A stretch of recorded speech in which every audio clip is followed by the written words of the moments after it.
It's when they turn around and start walking in the direction in which they're walking now.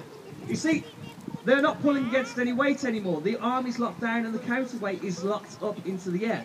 So the wheel itself is practically freewheeling. So the faster that you're walking it, the faster the wheel will go. And it will keep on going faster and faster and faster. If it gets too fast, you could trip over inside of that wheel. Also, there is a very specific form of motion sickness that you can get from winding in the trebuchet. We call it trebuchet sickness. And the reason for that is whilst you're walking, all you can see is through the little slats in between the pieces of wood in the wheel itself. And what it does, it creates a strobe effect across your eyes.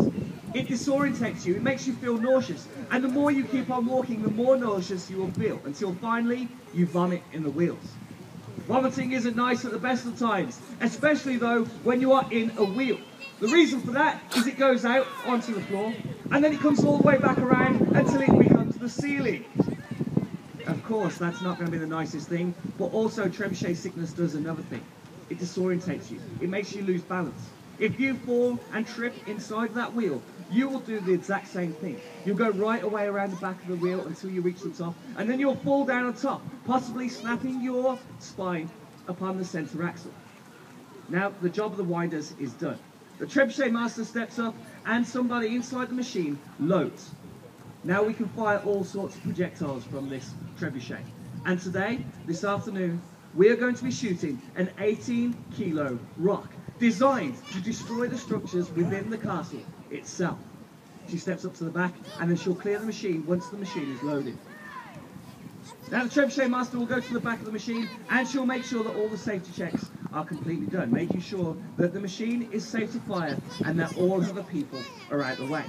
Once she has done so, she'll step up to the back of the machine and she'll start taking off all of those all-important safety features that we have on. She steps up to the back of the machine and makes her way to the safety chain upon the back. And then, with a steady hand, she steps up to the trigger itself and pulls out the pin from the trigger, making the machine live. Now she'll step back down. She'll make one final set of safety adjustments. This here is the most dangerous part of the entire firing process.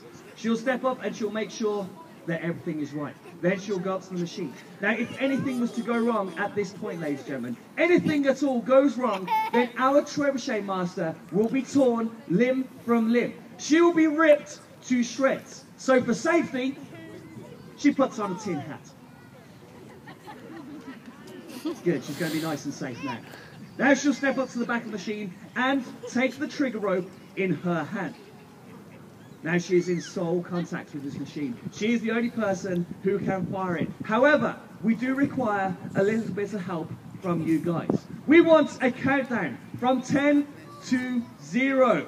So, are you ready to count? Yeah. That was dreadful. Let's try it again.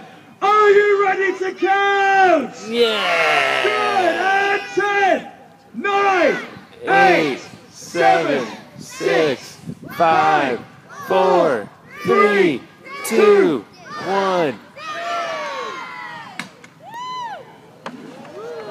There she goes, ladies and gentlemen, at 150 miles per hour, throwing that ball roughly 170 meters. The White Castle Trebuchet! Yay! Now, what you have just